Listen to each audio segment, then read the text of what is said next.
tugas kimia. Satu orang angkat tangan. Ada yang masih ingat? Oke. Coba apa? Belum buka apa?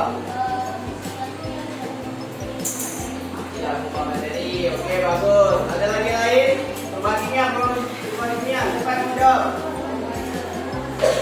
Jawab aja. Oke.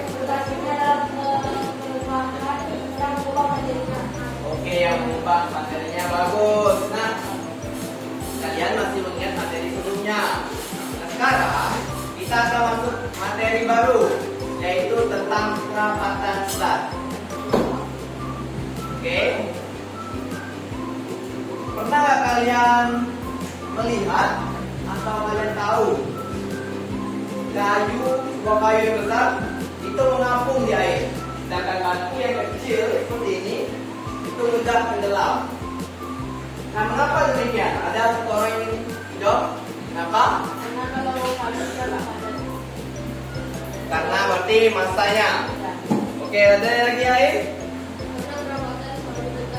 Kerapatan satu benda. Oke, ada lain? Karena masa satu benda. Masa satu benda, kerapatan. Apa lagi? Kira-kira? Tadi kayu yang besar mengapung, batu kecil ini tenggelam. Itu berkaitan dengan apa? Ukurannya. Oke, bagus. Ada yang sudah mengetahui tentang kerapatan ya. Nah, di sini kita akan melakukan sebuah eksperimen tentang kerapatan zat. Jadi, identifikasi masalah dari kelompok papakan tadi yaitu apa yang membedakan kedua benda tersebut memiliki karakteristik yang berbeda sehingga menyebabkan dia mengapung, kemudian tenggelam. Nah, alat dan bahan yang Bapak gunakan pada eksperimen kali ini yaitu 6 buah gelas ukur. Nah, diharapkan kalian hati-hati ya menggunakan ini ya. Jangan sampai ada yang pecah. Kemudian 6 buah batu dan juga kayu yang sudah Bapak minta tadi kalian carikan. Oke, karena sudah Bapak bagikan kelompoknya sebelum mulai belajar tadi, silakan perwakilan tiap kelompok untuk maju ke depan mengambil alat dan bahan.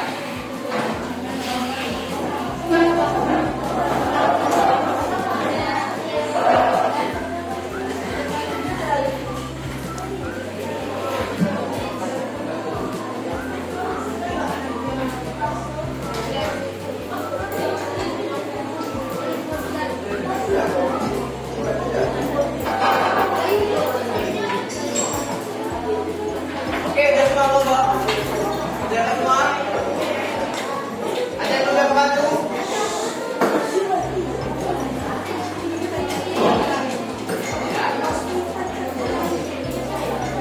Oke, sebelum kita mulai eksperimen, Bapak bantu dulu.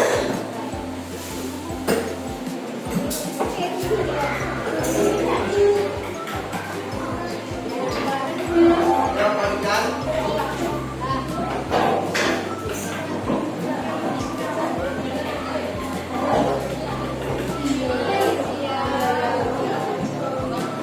Ya.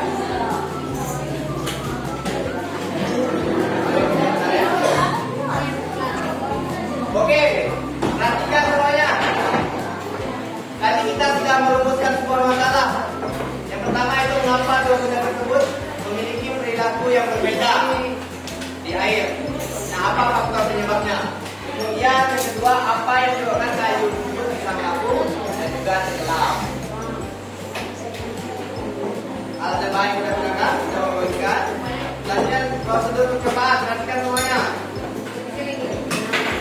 Ukur massa kayu dan batu yaitu menggunakan timbangan gelas ukur ya. Massa batu menggunakan ini, timbangan ini. Timbangan ini ya. Karena satu, nanti bawa panggil kalian perwakilan untuk menimbang dan kemudian hasilnya dicatat pada tabel yang tersedia.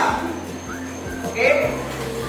Selanjutnya ukur volume kayu. Volume kayu menggunakan gelas ukur. Sudah tahu cara menggunakan gelas ukur? Tahu ya. Gimana?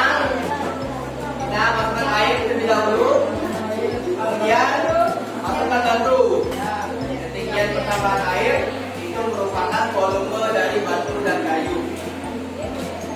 Oke, sampai sini paham semua? Selanjutnya tabel pengamatan dari hasil ukuran kalian tercatat pada tabel. Selanjutnya kalian diminta untuk menjawab pertanyaan. Ada 5 pertanyaan ya, dan kalian tentukan. Nanti setelah eksperimen diharapkan kalian mempresentasikan hasilnya, kesimpulan dari eksperimen kalian. Oke semua, bisa kita mulai? Oke, silakan dimulai. Pertama dulu untuk menimbang batu dan juga kayunya.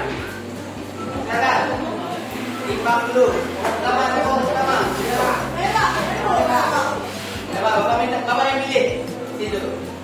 Bapak depan dulu. Oke, bapak yang mati dulu.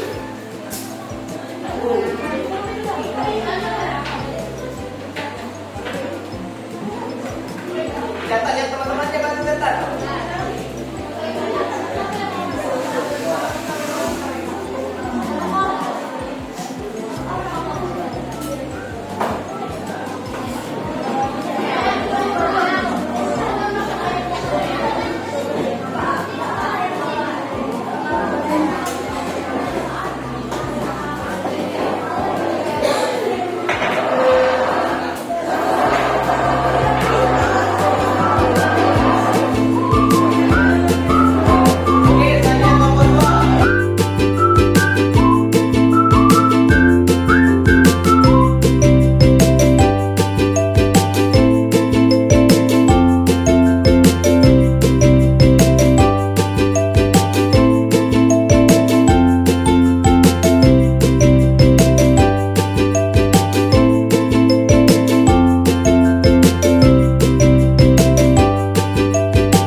Oke, bisa ya.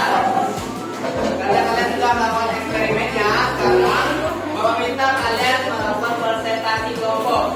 Ini Bapak pilih saja ya, yang Bapak pilih yang Anda untuk presentasi. Nanti kelompok lain boleh bertanya ya. Kalau ada yang nggak paham dari kelompok yang menampil.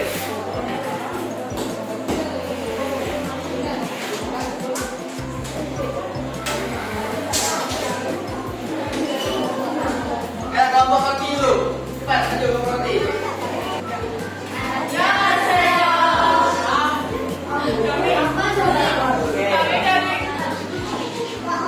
Kami akan mempresentasikan hasil kerja kelompok kami. Oh ya, nama kelompok kami itu Roti Sweetie ya guys.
Dari beberapa hasil eksperimen yang kami lakukan, itu sudah menunjukkan kalian menemukan faktor-faktor yang mempengaruhi benda itu dapat menampung dan juga tenggelam.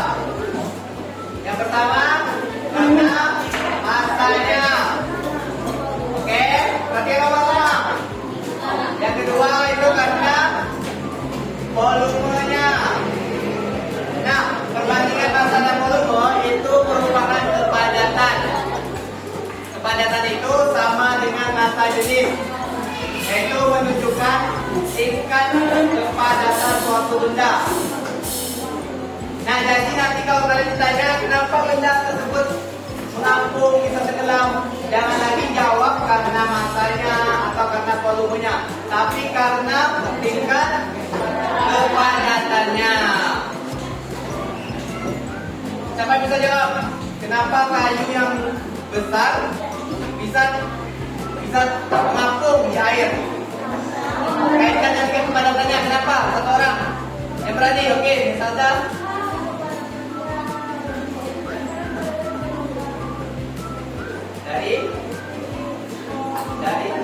dari kepadatan air. Oke, terus ke batu. Kenapa batu tenggelam?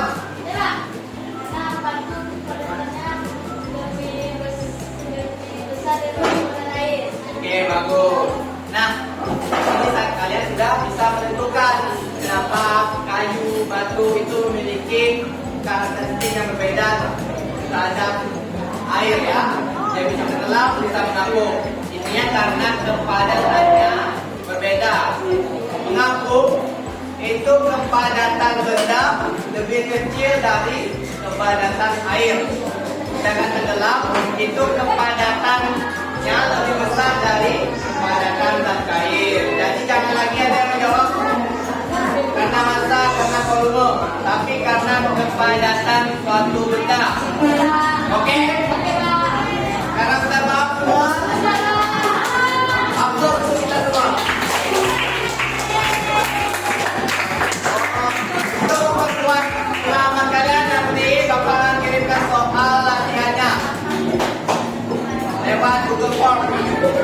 Nanti kalian siapkan isi Google Form untuk memperoleh nilai. Bapak rasa cukup untuk pertemuan kita hari ini. Bapak ucapkan terima kasih. Bapak akhiri, wassalamualaikum warahmatullahi wabarakatuh.